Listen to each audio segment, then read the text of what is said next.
Many people who are descendants of slaves have returned to the continent of Africa in search of their historical and spiritual roots. But most aren't aware of a long-lost Christian heritage and identity in Africa and in the Bible. Africa and the Bible, the River of Faith, next on Day of Discovery. Hello, I'm Wintley Phipps. The cross appropriately represents Christianity, but for some of us, descendants of slaves, chains are our reminders of a less than Christian past. For many of African descent, the faith of the cross is viewed as the faith of slavery, the faith of suffering. It was my honor to know Alex Haley, who more than any other human being of our time, inspired the descendants of slaves to search for their roots. But what can we learn by going back to the time before slavery? We can learn much about the faith of our fathers when we follow the river of our faith back to the days when the Nile River was carrying the salvation story of the cross deep into Africa. These travelers are part of a study tour sponsored by Gordon Conwell Theological Seminary. Their purpose is to look at evidence of early Christian belief in Africa. Dr. Catherine Krager leads the study tour.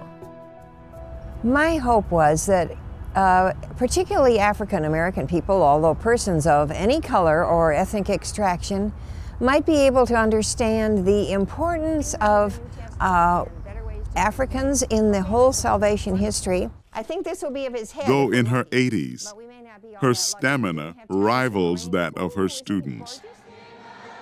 Arriving in Egypt on an overnight transatlantic flight, Dr. Krager immediately leads her students to a church, to an evening service held in a large cave on the edge of Cairo. The singing echoes around the cave, filling up the space.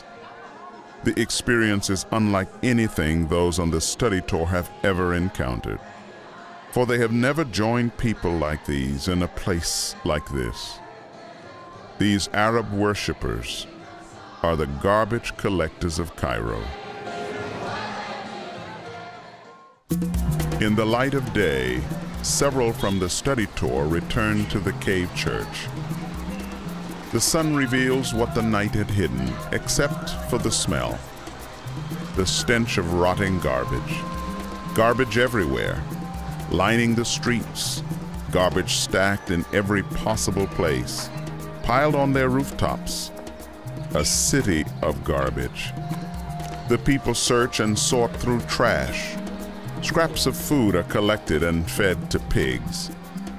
Even though pork is unclean meat to those of the surrounding Muslim culture, it's the meat of survival for the people who live here. And here, in a mountain right beside this community of refuse, open two large caves that have brought light and hope to those who come. Hope in the one who also suffered. Hope in his promise to return. The plight of the garbage collectors causes some students to feel a bond of fellowship in the suffering of their enslaved ancestors and a communion in Christ, who is their hope.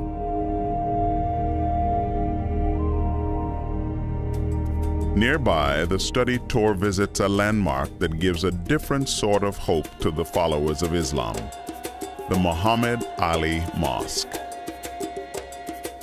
Worshippers kneel on carpets facing the city of Mecca.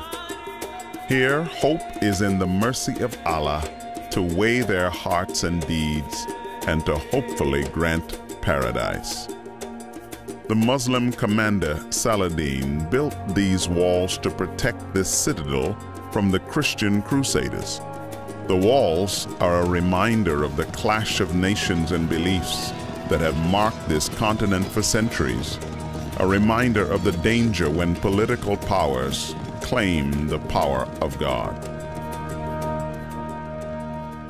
Dr. Roland Werner, a German scholar in African linguistics, says, that most people don't realize just how early in Christian history people of Africa became followers of Christ.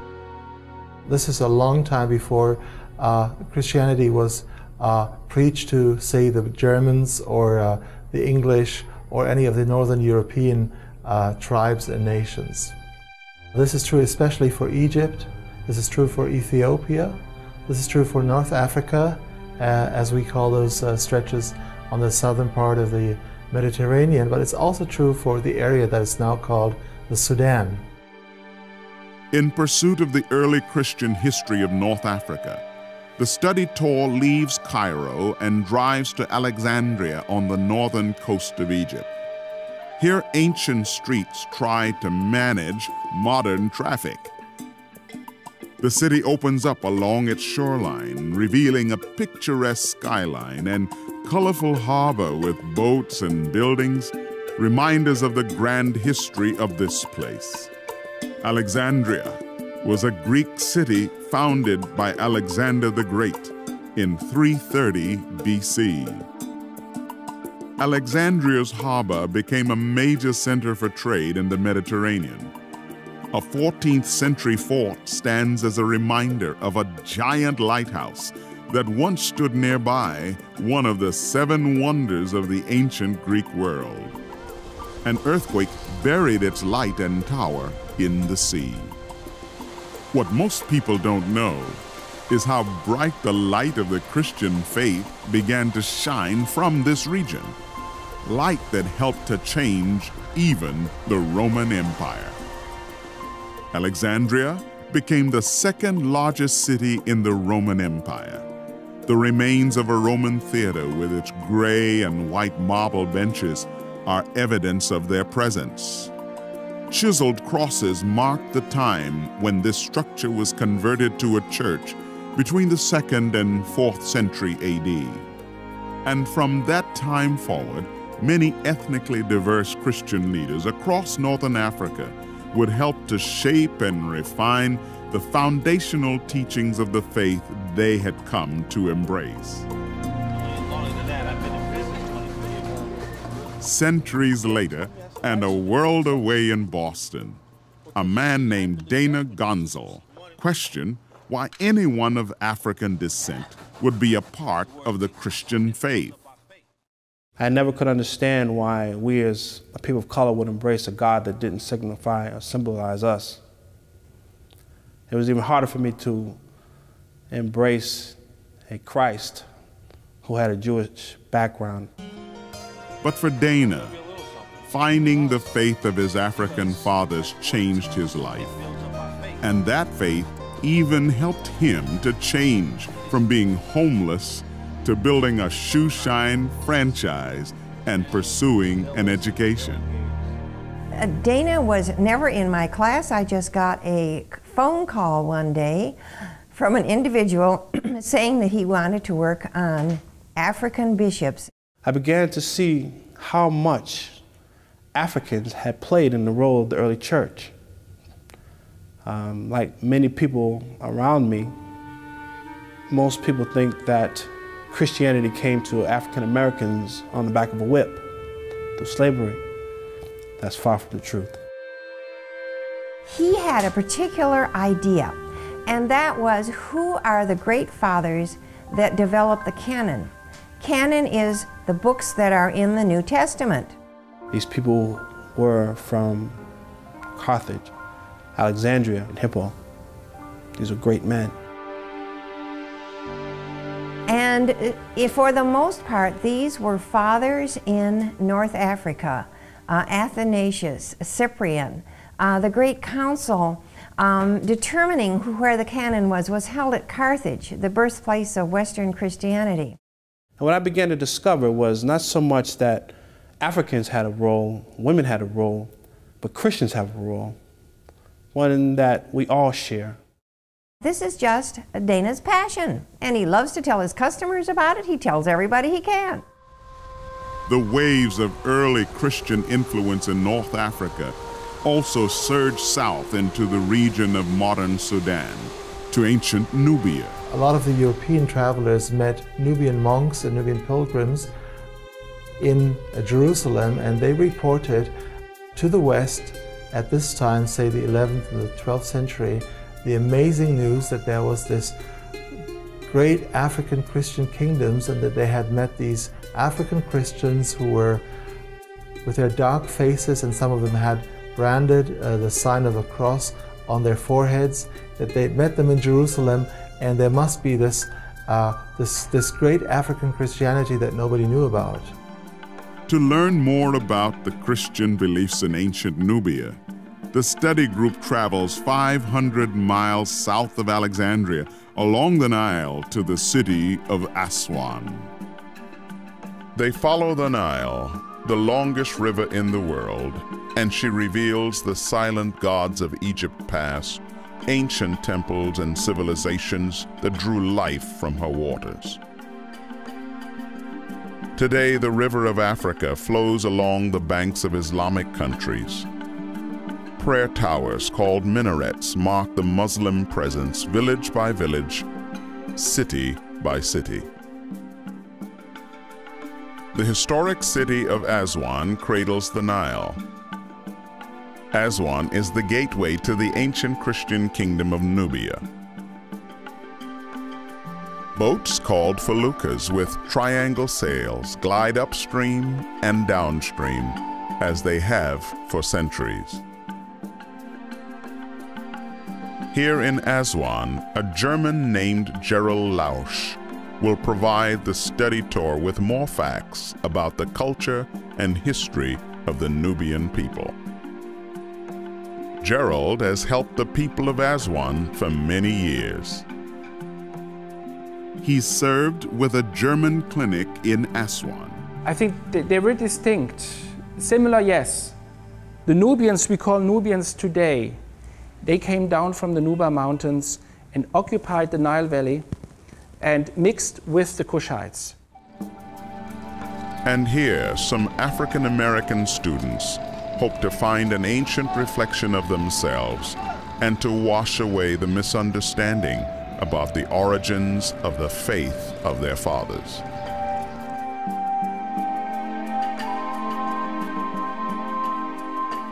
Today, the faith of most Nubians near Aswan is Islam.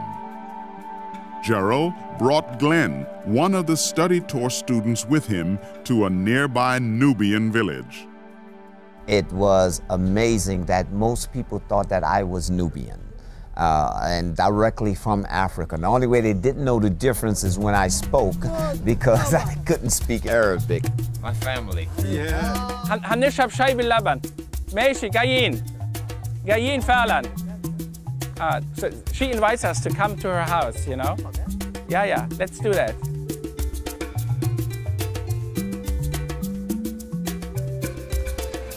يا أهلا وسهلا، ازيك؟ أخبارك؟ زي الحال؟ الحمد لله.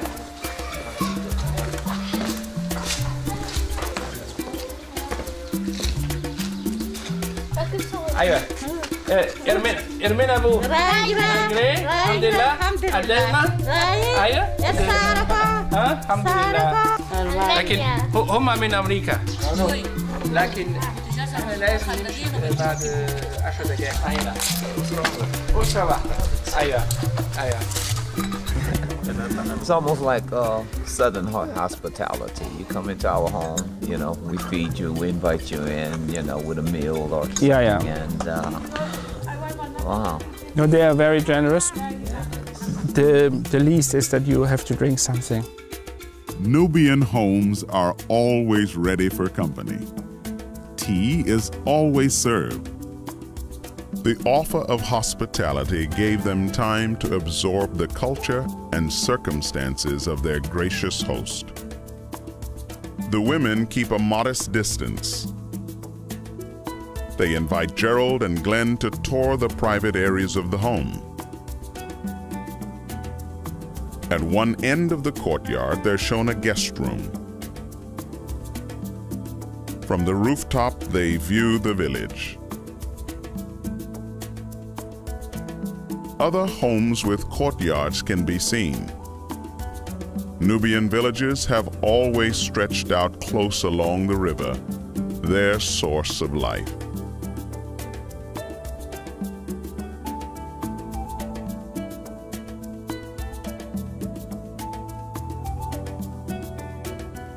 In the past, Nubian homes were made of sun-dried mud bricks. Today, concrete and stone replace the limited and fertile mud as a resource for building. Homes are painted with colorful borders and accents. This is a resettled Nubian village, moved when the Aswan Dam was built. Distinct to Nubian homes is a wall that surrounds the house, creating a compound with a center courtyard. Rooms along the wall frame the clean, peaceful space. Invited into the kitchen, the mother prepares a traditional Nubian meal. Bardo? Bismillah? Yeah. So the food she's preparing is called molokhia. It's a kind of soup and sauce in one. And usually it's eaten with chicken. And also they have this specially made Nubian thin bread. You cannot buy it in shops. It's just done in Nubian homes. And it goes with this molokhia. The mixing of soup is a reminder of what happened to the Nubian people. They became a mixed people group. One looks to see in these faces their Nubian ancestors, but today it would be difficult to find ethnically pure Nubians. But what is their spiritual heritage? What can we know about the faith of their fathers? What remains of the river of Christian faith that once flowed past Nubian homes? For centuries now, Islam has been the faith of these homes. The courtyards of Nubian houses are made of mud bricks, then completely covered with the fine desert sand, then brushed carpet smooth. Not even a footprint is left.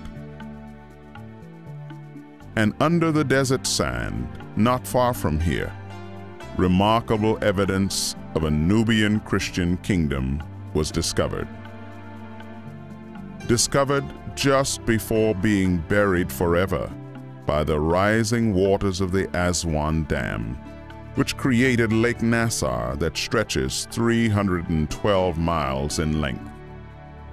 But just a few days before they wanted to quit working there, they came across an astonishing discovery. They found this fresco emerging out of the sand, and as they carried away more and more sand, suddenly they saw these beautiful colors, and they saw the Archangel Michael spreading his enormous wings 2.5 yards on either side.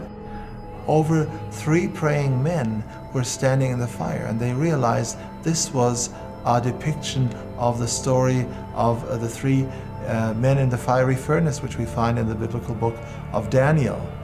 They found over 160 individual paintings in that one church alone.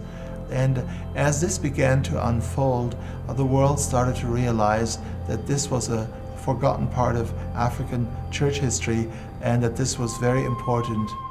What we now know is that there was a Nubian Christian kingdom that lasted for almost 1,000 years, from near 530 AD until the 1400s. The Nubian Christians, like Christians everywhere, believed in the basic facts of the Bible. They believed that God had showed himself in Jesus Christ. They believed in the virgin birth, the cross, the passion, the resurrection. They believed that Jesus Christ would come again. But there, of course, there were some things that they were especially intrigued with, and one was the cross. The cross being the symbol of God's victory over the forces of evil. And so we find a lot of crosses depicted, and they're not seen so much as a sign of the passion, but more of the overcoming power, the victory that Jesus had won on the cross over sin and the devil and the world.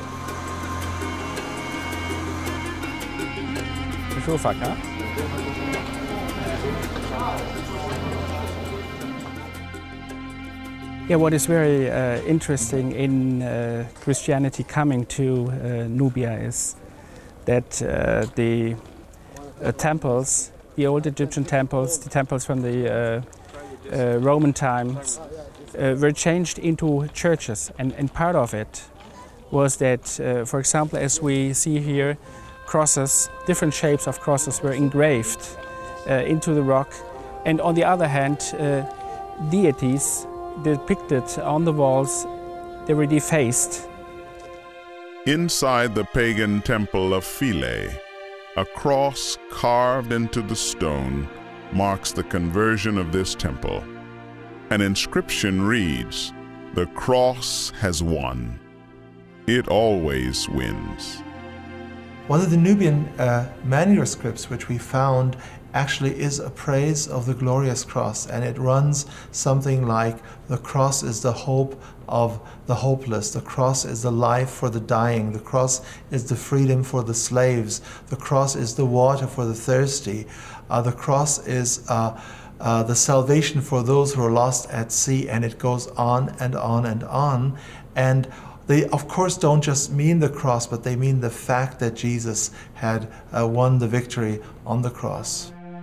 But after almost 1,000 years, the faith of the cross was eventually conquered.